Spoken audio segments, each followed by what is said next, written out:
Recentemente já estive aqui no domingo, agora novamente o Senhor nos dá essa oportunidade. E para mim é uma imensa gratidão, né, ao Senhor estar aqui com os irmãos. Apocalipse 3, versículo 11 e 12. Vamos ler juntos? 1, 2, 3. Eis que venho sem demora, guarda o que tens, para que ninguém tome a tua coroa. A quem vencer, eu farei coluna no templo do meu Deus, e dele nunca sairá, e escreverei sobre ele o nome do meu Deus, e o nome da cidade do meu Deus, a nova Jerusalém, que desce do céu do meu Deus, e também o meu novo nome. Amém? Os irmãos podem se assentar.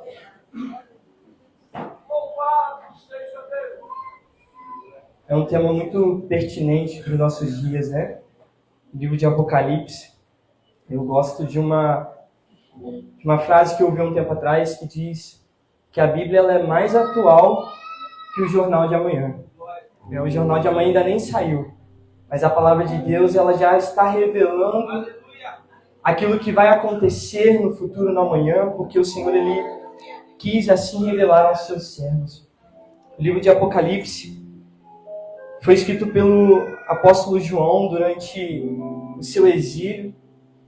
João, ao iniciar o seu livro de Apocalipse, ele começa dizendo que ele estava exilado e ele havia sido exilado na ilha de Patmos por causa do Evangelho e da palavra do Senhor.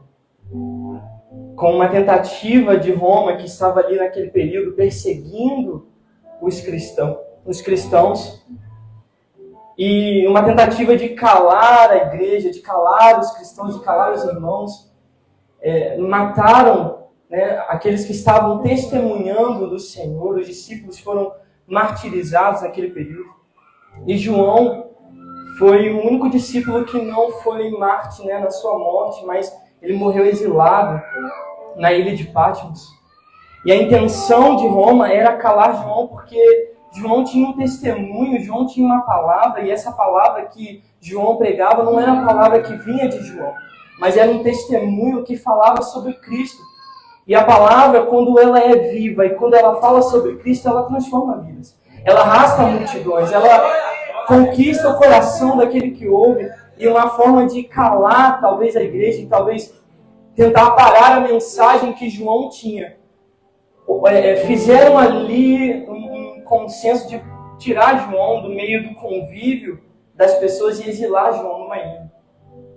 É engraçado, irmãos, porque a Bíblia não revela a idade de João, mas é muito provável que João aqui já não era mais tão jovem.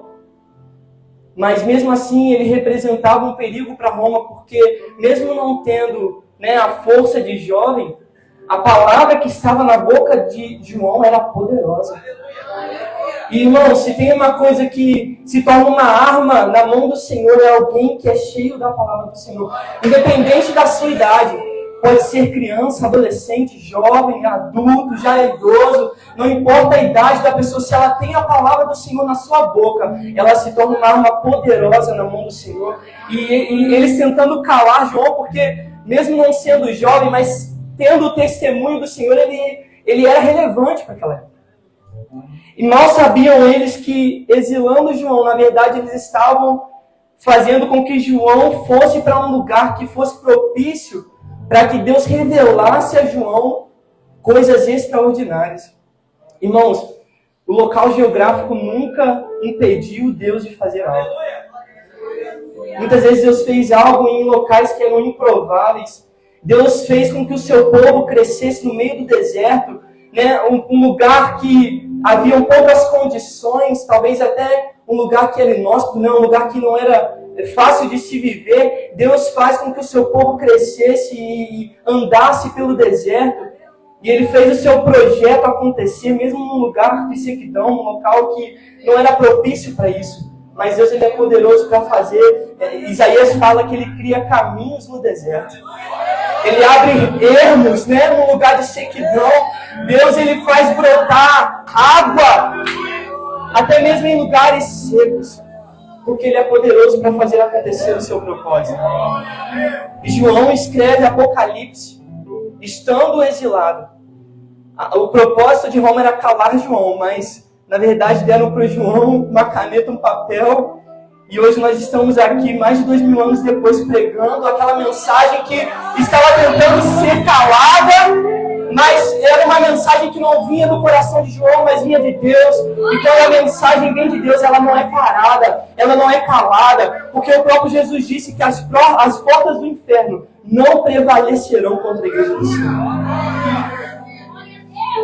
E ali, exilado em Patmos, João começa a receber do Senhor grandiosas revelações. E, irmãos, é extraordinário porque o livro de Apocalipse, ele começa falando que esta é uma revelação do Senhor Jesus. Como se... E na verdade, essa palavra revelação, ela é o que dá o nome ao livro Apocalipse. Né? Essa palavra, no grego, ela vem no sentido de revelar. E o revelar vem no sentido de tirar o véu, descobrir o véu.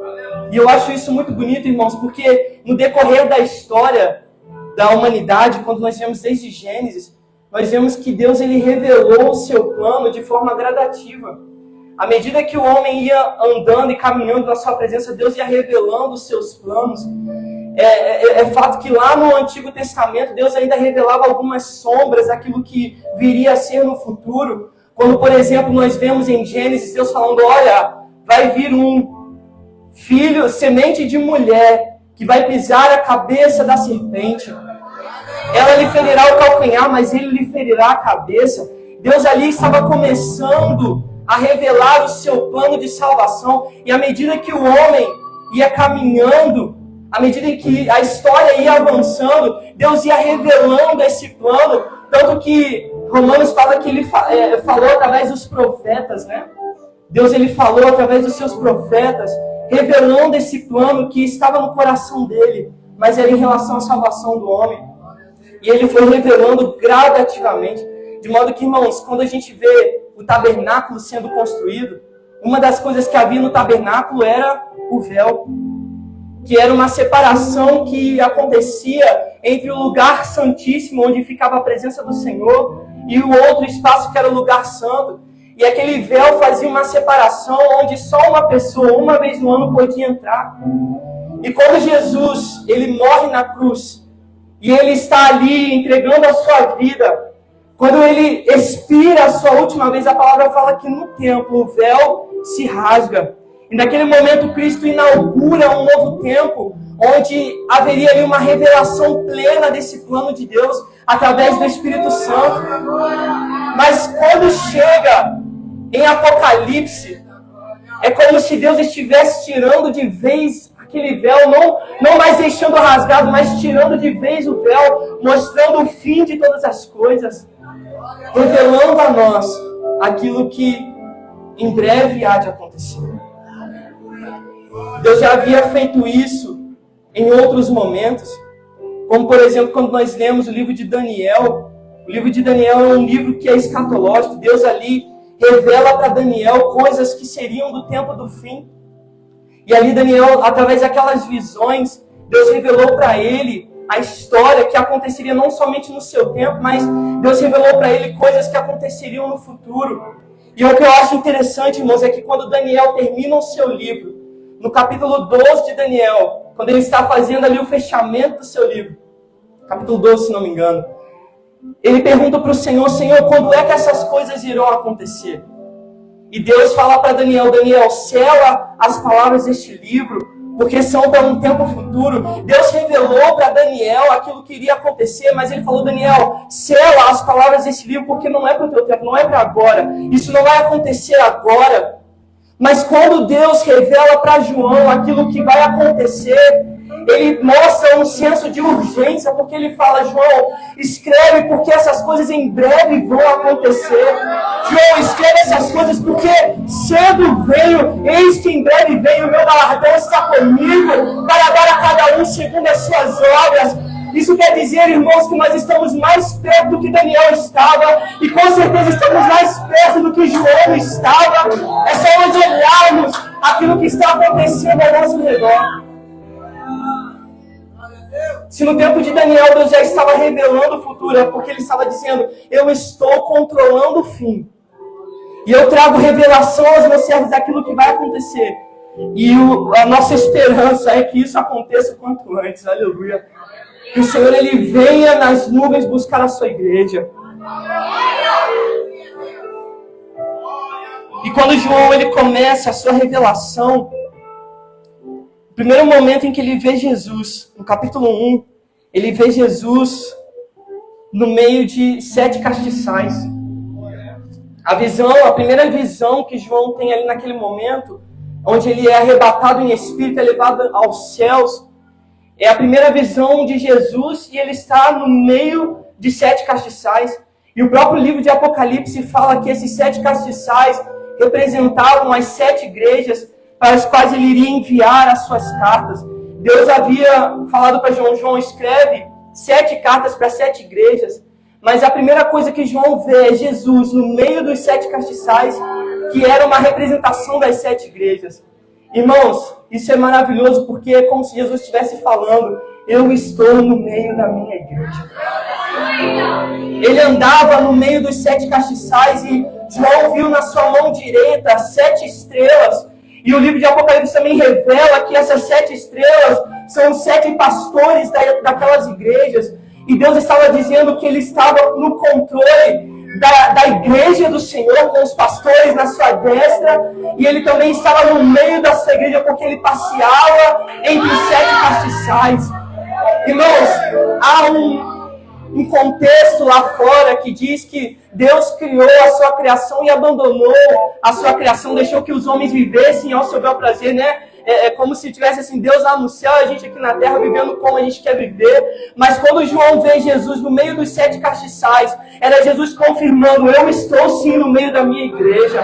Por mais que o mundo esteja andando aí fora segundo o seu próprio querer, a igreja está andando, sendo conduzida pela presença do noivo amado, Jesus Cristo, aleluia.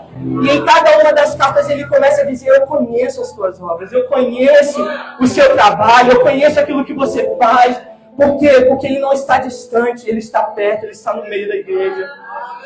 E isso não é somente para a igreja daquele tempo, das 7 igrejas da Ásia, não, irmãos. Isso também serve para nós. O Senhor Jesus também está no meio da igreja nos dias de hoje. Ele ainda permanece conosco, aleluia. E João tem visões de coisas tão grandiosas, irmãos. A gente poderia ficar aqui a noite inteira falando das visões que João teve.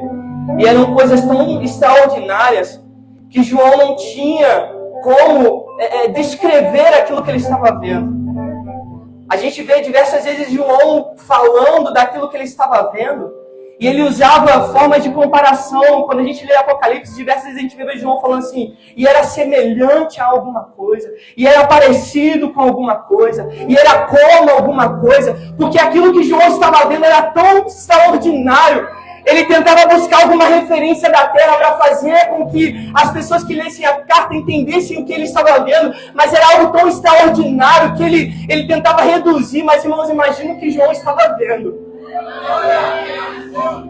Imagina aquilo que Deus estava revelando para João naquele momento, e ele tentava buscar alguma comparação, mas eu tenho certeza que é infinitamente maior aquilo que está preparado para nós no céu.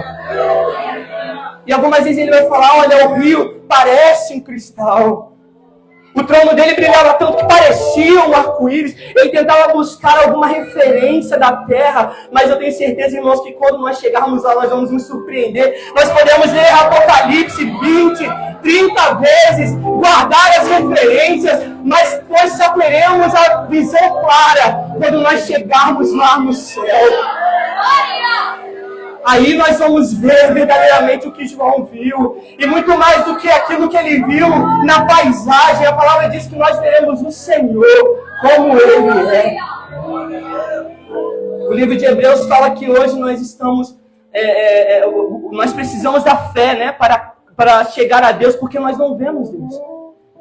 A nossa vida hoje ela está baseada em fé, porque ninguém viu a Deus. Mas Quando nós chegarmos lá, a fé ela não vai ser mais necessária, porque nós não esperaremos mais nada. Nós já alcançamos aquilo que nós estamos esperando. E aquilo que nós não vemos hoje, lá nós veremos. Aleluia. Glória a Deus. E quando ele começa a escrever as cartas, a cada uma das igrejas, Deus ele traz uma visão daquilo que estava acontecendo naquela igreja, naqueles dias. E isso é tão importante, irmãos, porque Deus ele chama a atenção das igrejas, ele chama assim. Das 7 igrejas, apenas 2 receberam muitos elogios do Senhor, as outras 5 receberam repreensões duras do Senhor. Mas mesmo sendo repreensão, ainda assim eu vejo aqui um grandioso amor de Deus, porque Deus poderia deixar aquelas igrejas ficarem do jeito que estavam, mas Deus ele sabia que era necessário que eles voltassem ao caminho correto, ao caminho certo, se arrependessem. Então quando Deus ele está enviando a carta, mesmo a carta de repreensão, era a carta de amor. Os irmãos entendem assim também?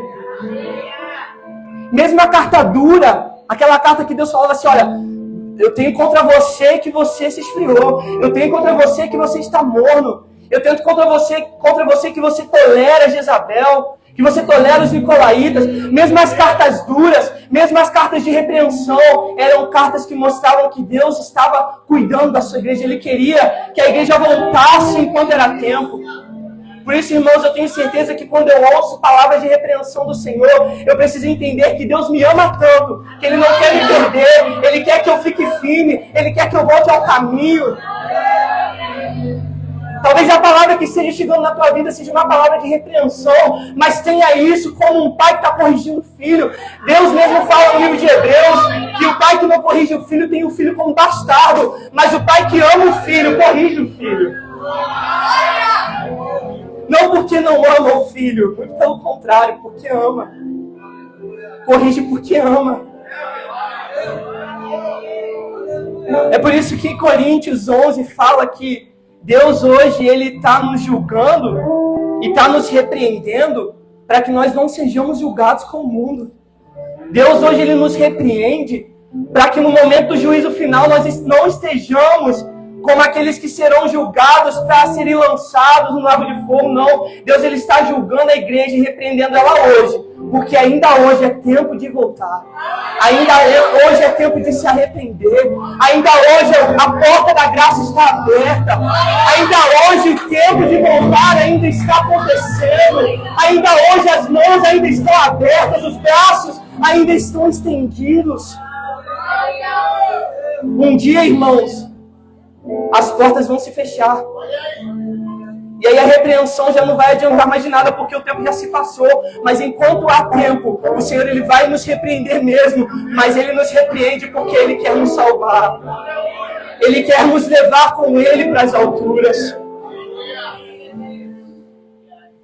E para a igreja de Filadélfia, Ele trouxe uma mensagem. Aleluia. E a mensagem para a igreja de Filadélfia foi uma mensagem que trouxe elogios para aquela igreja. Deus disse para aquela igreja que ela havia guardado a palavra do Senhor, mesmo tendo pouca força. E essa pouca força a gente pode talvez entender que aquela igreja não era tão grande como as outras, ou talvez não tinha tanta influência quanto as outras. Talvez era uma igreja pequena e talvez elas poderiam ser influenciadas pelas outras igrejas, porque quando a gente olha o cenário geral daquelas 7 igrejas, a maioria estava se perdendo. Mas mesmo tendo exemplos ruins, né, das outras igrejas ao seu redor, a igreja de Filadélfia decidiu guardar a palavra verdadeira do Senhor. E mesmo tendo pouca força, Deus ele disse, olha, você guardou a minha palavra e não negou o meu nome.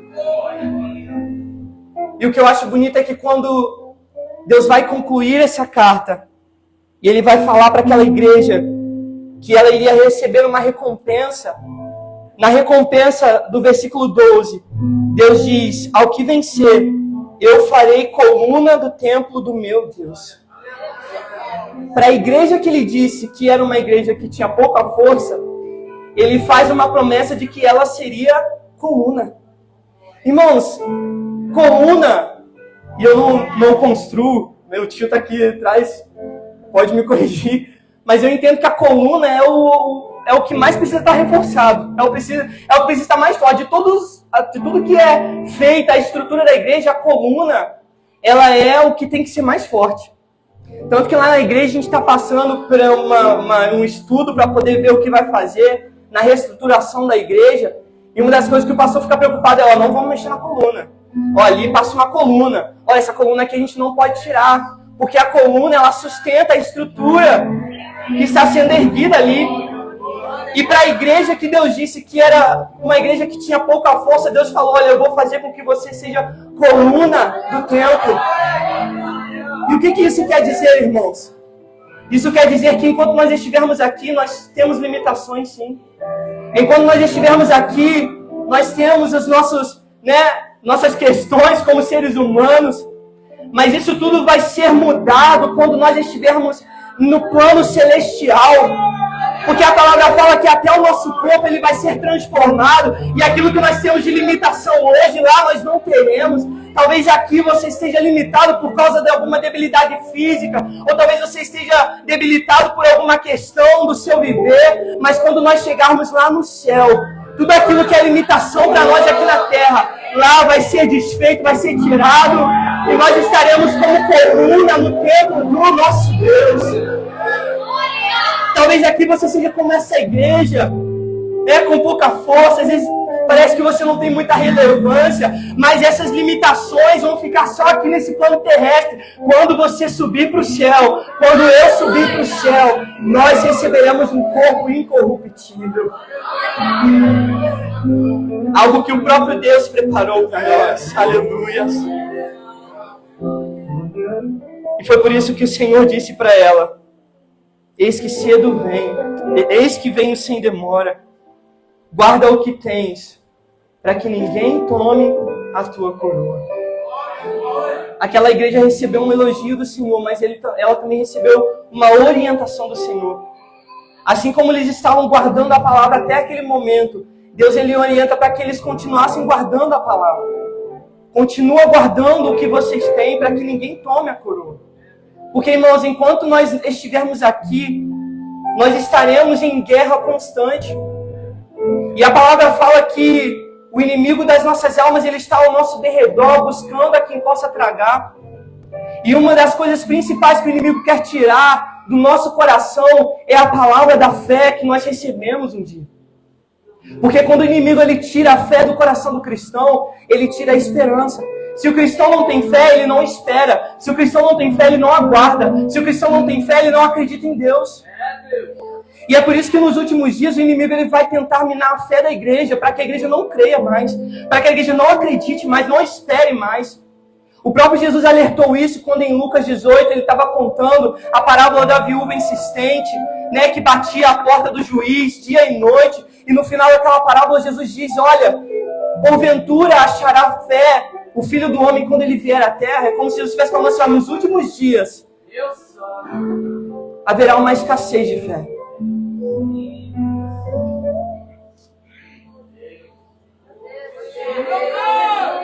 E o inimigo ele vai tentar atrair a igreja para que ela perca a sua fé, porque essa é uma das principais armas da igreja.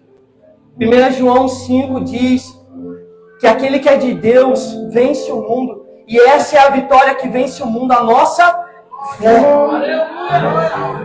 A igreja é vencedora enquanto ela mantém a fé no seu coração, enquanto ela mantém a palavra viva no seu coração. E é por isso que o inimigo ele quer roubar a fé da igreja. Porque se ele rouba a fé da igreja, ele rouba a vitória. Mas, irmãos, nós não somos daqueles que se desviam, que se perdem. Nós somos daqueles que são, aqueles que permanecem no Senhor, que guardam a sua fé. Assim como Paulo falou, combati o bom combate. Acabei a carreira e guardei a fé. Você pode dizer isso para o seu irmão, guarda a fé. Guarda a fé porque o Senhor vem sem demora. E aquele que está com o seu coração firmado, com a fé inabalável no Senhor, esse permanece. Esse continua firme, crendo. Por mais que ao redor algumas pessoas estejam indo por outros caminhos, mantenha a sua fé. Preserve a palavra do Senhor. Porque aquele que prometeu, Ele é fiel para cumprir. Em breve o Senhor Ele vai aparecer nas nuvens. E quando Ele aparecer, irmãos, será a vitória da igreja. Quantos podem glorificar o nome do Senhor por isso? Eu estou aguardando, eu tenho certeza que você também está. E essa é a noite que o Senhor marcou para renovar a tua fé. Talvez você chegou aqui com a tua fé pequenininha, mas o Espírito Santo de Deus, Ele quer renovar o teu coração, para perseverar um pouquinho mais, para continuar um pouquinho mais, para andar mais uma milha. Você não vai parar no caminho, não. Porque o guarda de Israel, ele não dorme, não tosqueneja. E o Salmo 121 diz que ele não deixará vacilar o teu pé. Aquele que te guarda não tosquenejará. Eis que não tosquenejará e nem dormirá. O guarda de Israel. Se você está precisando de ajuda, conte com o Senhor. Senhor, eu preciso de ajuda para perseverar, Deus.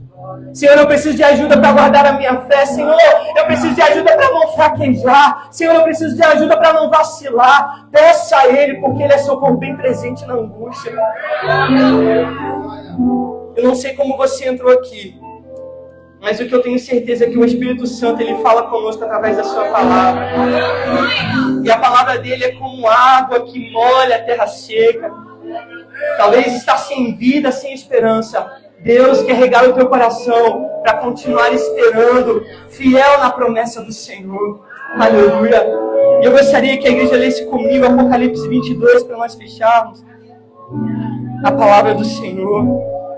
Aleluia. Aleluia. Glória a Deus. Aleluia. Apocalipse capítulo 22, versículo 6. E o versículo 7. Vamos ver juntos? Apocalipse 22, versículo 6 e versículo 7. 1, 2, 3. E disse-me: essas palavras são fiéis e verdadeiras. O Senhor, o Deus dos santos profetas, enviou o seu anjo para mostrar aos seus servos as coisas que em breve hão de acontecer. Eis que presto venho. Bem-aventurado aquele que guarda as palavras da profecia deste livro. Aleluia! Eis que cedo venho. Bem-aventurado aquele que guarda as palavras da profecia deste livro. Guarde a palavra do Senhor no teu coração, porque Ele vai vir sem demora. Enquanto nós estivermos com essa palavra, irmãos, nós permaneceremos. Enquanto nós estivermos com essa palavra viva no nosso coração, nós continuaremos caminhando, continuaremos esperando até que o Senhor venha. Amém? Eu gostaria de louvar ao Senhor com uma canção para nós terminarmos.